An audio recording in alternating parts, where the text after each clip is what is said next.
Zogu i vogël këngëtar. Njëherë një kohë, në pyll nuk dihet se cili ishte këngëtari më i dëgjuar ndër zogjt dhe shpendët.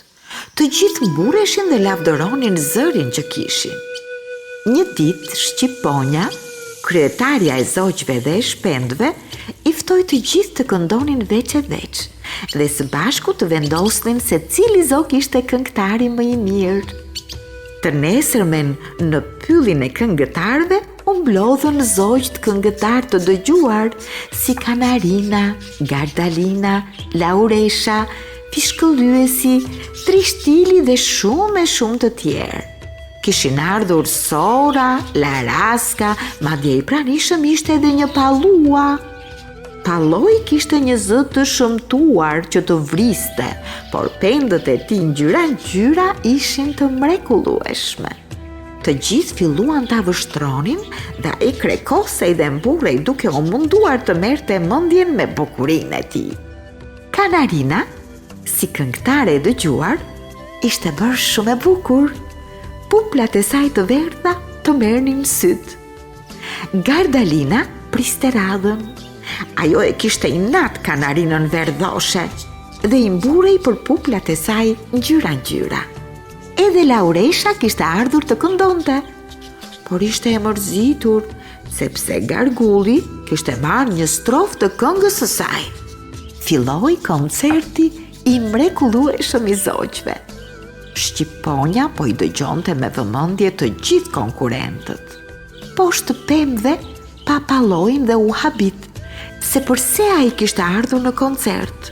Palloj u fry, ngriti bishtin ngadalë dhe e hapi si freskore. Sora i pëshpëriti në vesh që t'i jepte Shqiponjës një nga pendët e tij më të bukura të bishtit. Palloj u krekos edhe më shumë dhe lëshoi një zë të çuditshëm. Pastaj koputi një pendë dhe ja dha Shqiponjës duke pritur që ajo ta falenderonte. Por ajo nuk ja vari fare. Në këtë kohë, në të gjithë pyllin, u dëgjua një cicërim e ëmbël. Dhe pasaj një këngë aq e bukur, sa të gjithë zogjt pushuan. Shqiponja ngriti vështrimin e saj të mpret dhe vuri re në mes të pemës një zog të vogël, ngjyrë gri me bisht të murm.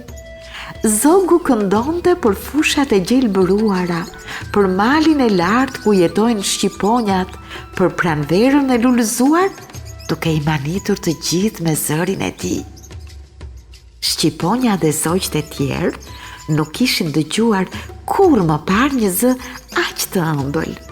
Ata i përgëzuan zogun për zërin e tij të ëmbël.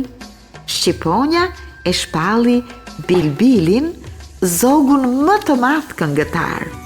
Në kokë i vuri një kuror të vogël me lule. Sora dhe Palloj mburravec u mërzitën. Palloj i përmendi Shqiponjës pendën që i dha për dhuratë. Ajo rau krahët fort dhe i tha: "S'kam nevojë për pendën tënde, më mjaftojnë pendët e mia. Por ky zog i vogël, jo vetëm që këndoi më mirë nga të gjithë, por ai për mua është shumë i bukur, sepse është i bukur ai që është i thjeshtë." Penda e bukur e bishtit të Pallojit mbeti për dhe e plurosur. Askush se preku. Palloj mendje madh, iku i turpëruar së bashku me Sorën. Dhe të gjithëve ju mbeti në mendje shprehja: "Është i bukur ai që është i thjeshtë."